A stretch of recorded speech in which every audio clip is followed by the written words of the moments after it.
Kabupaten Tulungagung merupakan kabupaten yang berbatasan dengan Samudra Hindia di bagian selatan. Hal tersebut memungkinkan Kabupaten Tulungagung memiliki potensi wisata pantai di sepanjang wilayah pesisir selatan.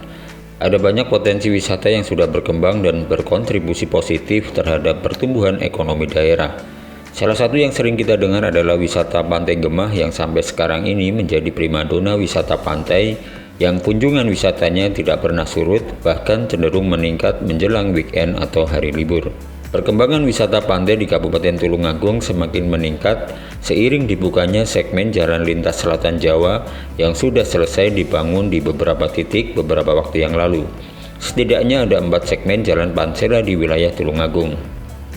3 dari 4 segmen jalan tersebut sudah selesai dibangun dan dapat dilalui untuk lalu lintas kendaraan.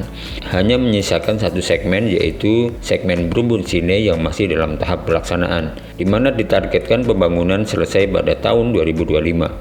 Dengan kata lain, di akhir tahun 2025, JLS Selatan Kabupaten Tulungagung sudah terintegrasi dan terhubung dari sisi barat hingga sisi timur.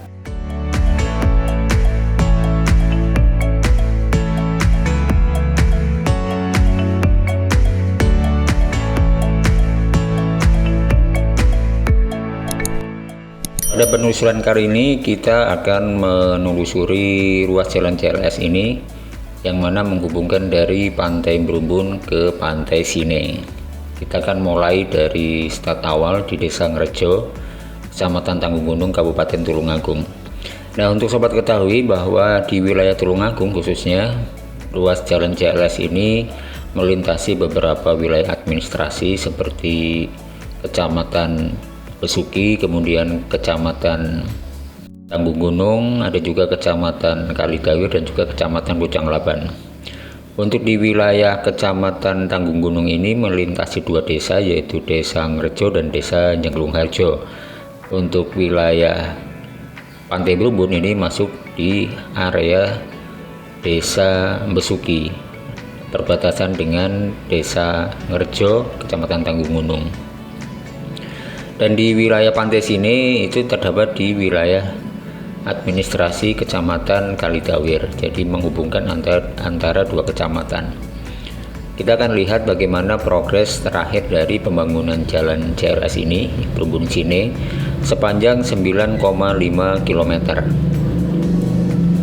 Untuk sobat ketahui bahwa pelaksana dari pembangunan jalan segmen Pantai Brumbun hingga Sine ini adalah PT Hutama Karya. Di titik ini, di Desa Ngrejo ini, sobat semuanya bisa menuju ke 2 pantai yang berada di dekatnya, seperti Pantai Sioro, kemudian Pantai Ngladak, dan juga Pantai Skoro Alas atau Pantai Nggodek. Ini juga bisa melewati Desa Ngrejo, kemudian menuju ke beberapa spot wisata lainnya. Jadi secara lokasi sebenarnya keberadaan JLS ini berpotensi untuk mengembangkan wisata daerah Kabupaten Tulungagung, khususnya spot wisata pantai yang mungkin bisa diharapkan dapat menjadi pendongkrak ekonomi di masa yang akan datang. Nah, ini kita lihat dimana kalau kita lihat di sini hampir semuanya masih dalam proses pengerjaan penyiapan badan jalan. Jadi tujuan penyiapan badan jalan ini adalah melakukan pembentukan jalan sebelum nanti jalan dibuatkan lapis perkerasannya, lapis pondasinya. Sebelumnya kita lakukan adalah penyiapan badan jalan ini. Jadi lebih kepada mempersiapkan lahan agar siap untuk dibangun jalan. Karena kita ketahui bahwa di waktu sebelumnya, di mana di daerah Ngrejo sekitaran Jenglung Harjo ini merupakan sebuah kawasan hutan. Di tahun 2000 ini merupakan wilayah perhutani yang mana di sini tumbuh banyak sekali beraneka ragam tumbuhan. Ya jelas kalau hutan biasanya adalah tanaman tahunan dan berubah fungsi di tahun 2000 di mana digunakan sebagai lahan perkebunan yang kebanyakan adalah perkebunan jagung. Dalam penyiapan badan jalan ini tentu saja adalah kita melakukan pengupasan lahan yang mungkin sebelumnya area perkebunan atau area perhutani, kemudian kita kupas, kita lakukan penggalian dan penimbunan sesuai dengan trase jalan yang sudah ditentukan dalam gambar rencana ataupun desain teknisnya.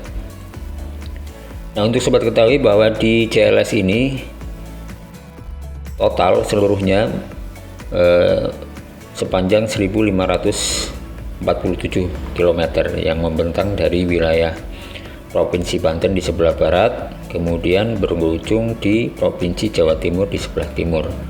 Jadi JLS ini melintasi beberapa wilayah, salah satunya adalah Provinsi Jawa Timur, yang mana di Provinsi Jawa Timur ini sepanjang 628 km atau hampir sekitar 45% dari luas JLS ini berada di wilayah Jawa Timur. Jadi sangat strategis sebenarnya bagi Jawa Timur keberadaan JLS ini. Dan ini sudah terbukti di beberapa wilayah seperti Pantai Klatak dan juga Pantai Gemah ini, dampak adanya pembangunan JLS ini sedikit banyak bisa mendongkrak wisata pantai di Kecamatan Besuki, salah satunya adalah Pantai Gemah. Kalau kita lihat hampir setiap weekend, bahkan menjelang liburan ataupun tanggal merah, biasanya banyak sekali kendaraan-kendaraan yang datang membawa wisatawan dari luar kota seperti Surabaya, Jombang, Kediri, bahkan ada yang sampai dari Jawa Tengah juga datang berkunjung ke wisata Pantai Gemah.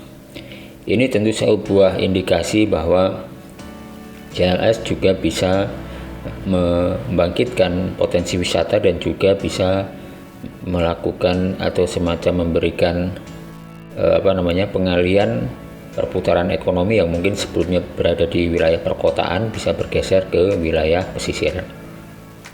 JLS Pantai Selatan atau Pansela ini melewati beberapa kabupaten di wilayah Jawa Timur seperti Kabupaten Pacitan, kemudian Kabupaten Tulungagung, Kabupaten Blitar, Kabupaten Malang, Lumajang, Jember, dan berakhir di Banyuwangi. Dan sepanjang ini tentu memiliki kecepatan ataupun pelaksanaan yang berbeda-beda, artinya durasi waktunya mungkin bisa berbeda masing-masing wilayah tergantung dari tingkat kesulitan masing-masing daerah dalam pembangunan. Ambil contoh saja wilayah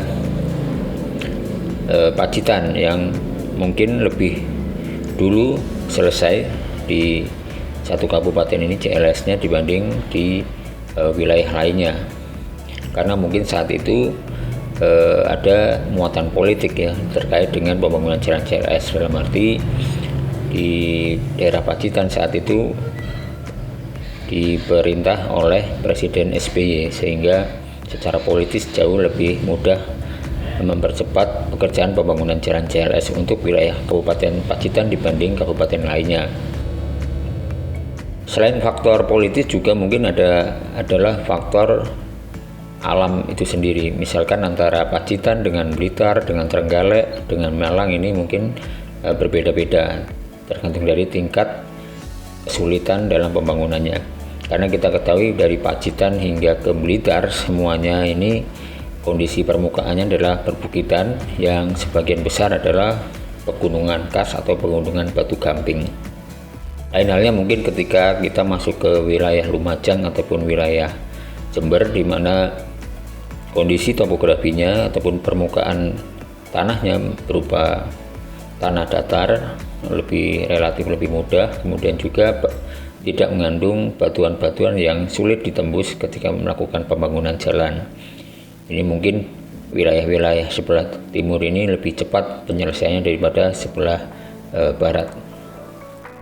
Dan untuk wilayah pantai Berumbun hingga Sine ini kebanyakan kalau dilihat dari topografi permukaannya ini memang berbukit-bukit, karena memang dulunya adalah di sini merupakan area perhutani dan juga area perkebunan yang saat ini masih sebagian diolah oleh warga sekitar, tetapi ini juga sudah melakukan proses pembebasan lahan.